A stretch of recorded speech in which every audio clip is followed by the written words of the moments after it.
I saw this thing on Twitter. It was like top 5 players on each conference. And I was like, I disagree. Because I did disagree with the list. I tweeted my own opinion. But, so I was like, why not make, who are the top 10 players in the NBA? Why not make that video? So that's what I'm here for, making a second video today. Just for that. And I thought you guys might like it. So, if you want to watch it, you're obviously here watching it. So here we go, into number 10. At number 10, we've got the reigning MVP, James Harden. I put Harden 10 on this list just because of the people that are in front of him. I don't want to spoil it, but they're better than him. So Harden, obviously, can you say defending MVP? I guess you can. Defending MVP. We've seen his scoring ability. It's insane. He's able to drive to the basket and score, draw fouls to get to the free throw line, able to make threes. He's just he's a very good player. He's a top 10 player in the NBA, which is why I put him at 10.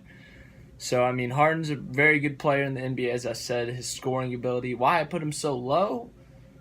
His defense is not great. He can't really, we saw his struggles. We've seen his struggles 2 years ago against the Spurs. He got demolished. Last year, he wasn't able to carry the team without Chris Paul. I mean, they were facing the Warriors, yes, but still he wasn't able to hold a lead. They were up by a lot, and then they lost by a lot. So that's mainly why I had him at number 10. Number 9, I got Joel Embiid.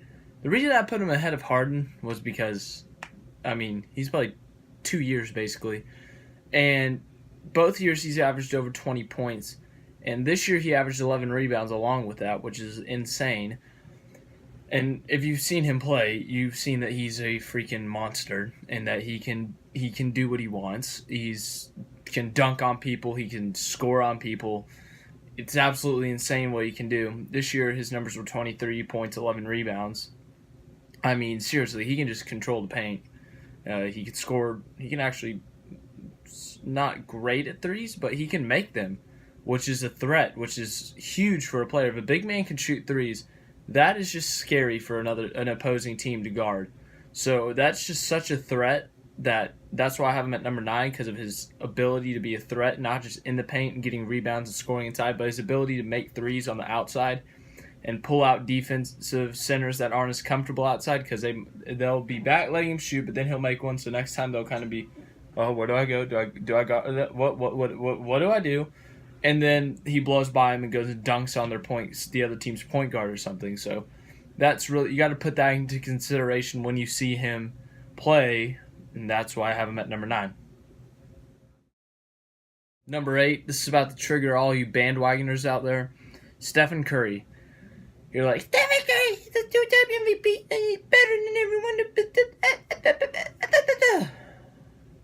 Stop it. Please stop it. Okay, please stop.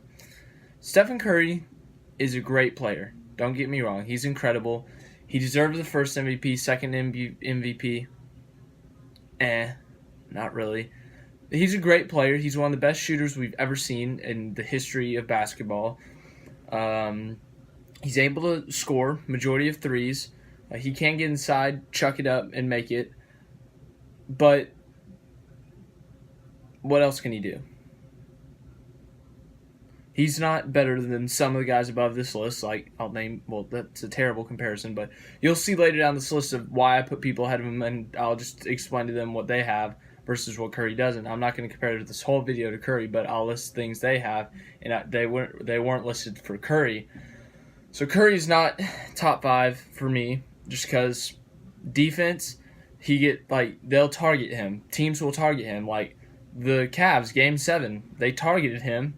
Got Kyrie one-on-one with him. Kyrie was able to shoot a 3 over him, and Kyrie could have blown by him if he wanted to. So his defensive play is not great. He has other he has injured his knee. That I'm not factoring that in, but he has had other struggles. Like he goes in the paint and gets swatted. His size definitely hurts him. That he's not really big. He's not able to get in the paint like guys like Westbrook and get in the paint and score. Like Westbrook and Harden are the 2 examples of guards that get in the paint and are able to score because of their size and their strength. Whereas Curry, he doesn't have that size and strength, and that hurts him on the inside kind of thing. So, yeah, that's what I have on number 8, Stephen Curry. At number 7, we have this guy, Jason Tatum, his teammate, Kyrie Irving. Kyrie Irving has some of the best ball handling ability in the NBA that we have seen in a while. He's super efficient. He's able to score inside. He's able to blow past people. He's able to shoot threes and make threes. And he's a decent defender. He's not like a Kawhi Leonard type of defender, or Paul George, but he's a good defender. The knee, he did hurt his knee last year, which I think definitely that showed the impact on that team. If they had Kyrie, I think they would have swept the Cavs. That's how much better Kyrie made them. He's just a playmaker. He's a natural playmaker. He's able to draw double teams, dribble through those double teams, get triple teamed, and kick it to someone for a wide open three, or lob it to Jason Tatum or someone for a dunk. I mean, just his playmaking ability is out of this world. I mean, it's absolutely insane what he can do. So Kyrie Irving at number 7, just great ball handling, great playmaking. That's why I put him at number 7. Dennis Cherchev! At number 6, we got this guy's teammate. No, not him. No, not him. Steven Adams, the guy who's going to be number 1 on this list. Yeah, his teammate, Russell Westbrook. Just kidding about the Steven Adams thing. You'll see who number 1 is later. But Russell Westbrook, he's averaged a triple-double for 2 years in a row. I mean, he was the first one to do it in 40 years or something, a long time. He averaged 31 points a game that year he did it the first time. The second year he did it, he averaged 23, I think. But still, that is insane. To average a triple-double not just once, but 2 years in a row. He set the record for most triple-doubles in a season. It's insane. He's a point guard, too. Like, it blows my mind how Damian Lillard made All-NBA first team over Russell Westbrook, who averaged a triple-double for the second consecutive season. That's insane.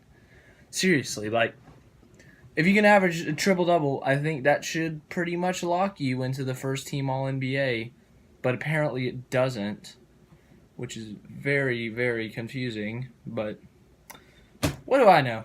I'm just a 17-year-old kid with a YouTube channel who just is blabbing on about NBA stuff and NASCAR stuff and other stuff. So just going to move on to number 5. At number 5, we have Anthony Davis. Anthony Davis finished top 3 in the MVP running this year. At best, second. At worst, third. And we saw what he was able to do this year. I mean, he and DeMarcus Cousins had that team. They were doing great. DeMarcus Cousins tears his Achilles. And then what happens? Anthony Davis has to lead the team. Anthony Davis did a tremendous job. He got his team to the playoffs in a very tight playoff race that they easily could have been knocked out of. They swept Portland with that All-NBA guy, Damian Lillard. So great. Absolutely great. They swept him. Oklahoma City lost in the first round too, but they actually won games. But Anthony Davis, MVP candidate, one of the best players in the league. That's why I have him at number 5. You look at his numbers. This past year, he shot some of the best he's ever shot in his career. His three-point percentage was the best it's ever been in its career. 11 rebounds a game along with 28 points a game. That's just crazy. He also can swat shots like there's no tomorrow. I think he was very high up there in the league for blocked shots. So he was great year for him, not just this year, but he's a great player, and he's got a lot of good years coming for him.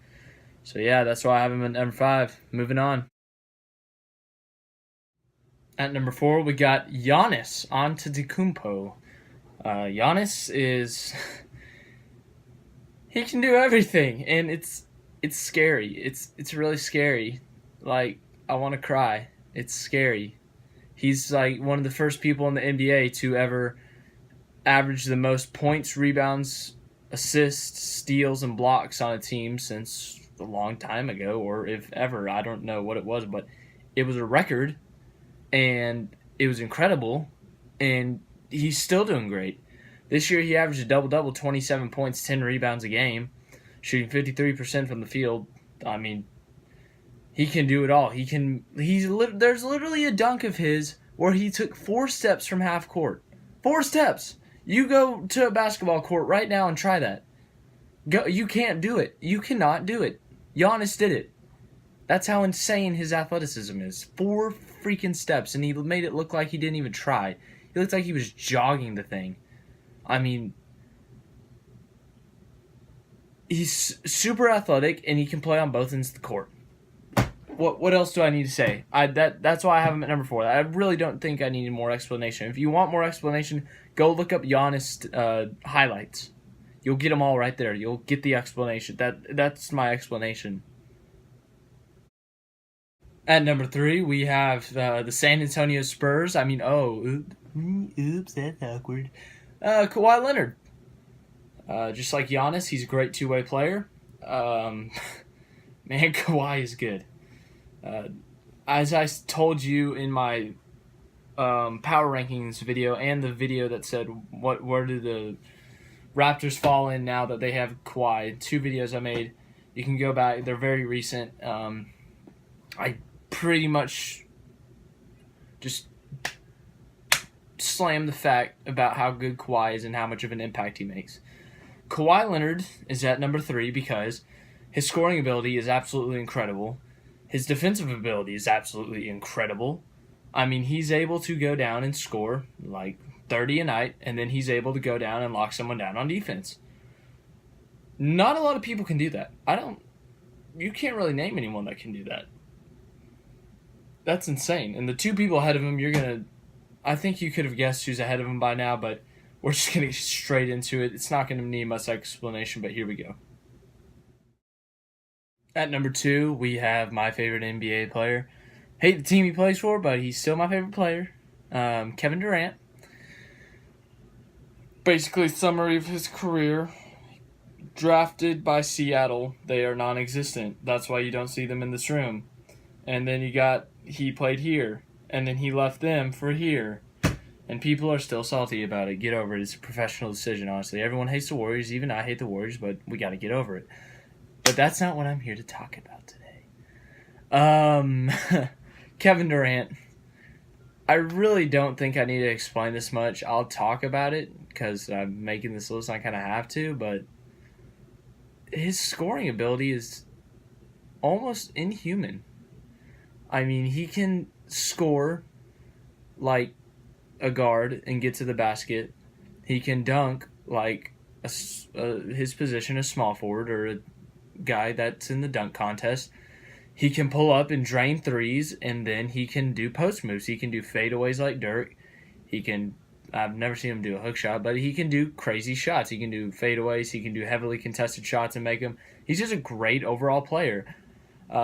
His time with the Warriors, his efficiency's improved. His shooting efficiency, he's averaged more assists than ever. His defensive game is improving. So honestly, his move to the Warriors has improved his skill as a basketball player, which is incredible to think about. And number 1, we all know who it's going to be.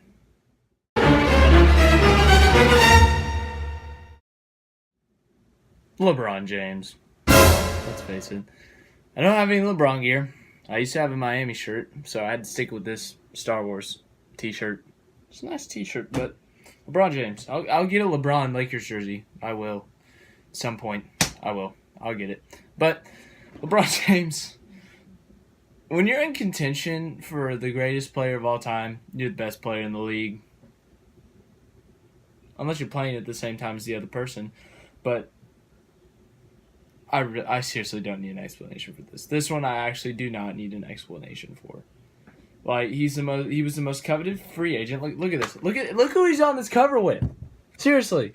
You got Magic Johnson, you got Jerry West, you got Kareem, you got Wilt, Kobe, and Shaq. Those are all-time greats.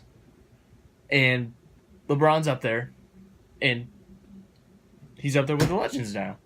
I mean, that's how good LeBron is. Everyone wants him. Everyone wants a LeBron. He could do everything. Look what he did last year. He carried literal trash to the finals. Literal trash. Amazing. Absolutely amazing. If he won the finals, I would have been like, no question, greatest player of all time. If he stayed in Cleveland, carried that same trash to the finals, greatest player. It's insane what he's able to do. Not just as a player, but as a teammate. He's able to pass the ball and get people buckets. He's able to score. He's able to rebound. He's able to run from all the way down here, go all the way down here and block Andre Iguodala in the last 2 minutes of Game 7 of the Finals on the road. It's insane what he's able to do.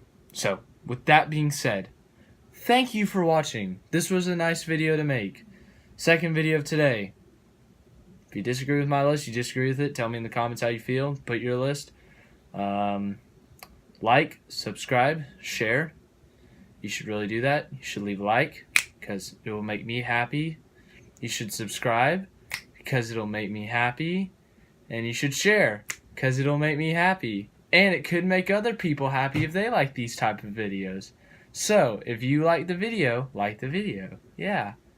Cool. Good talk. See you guys tomorrow for my race preview.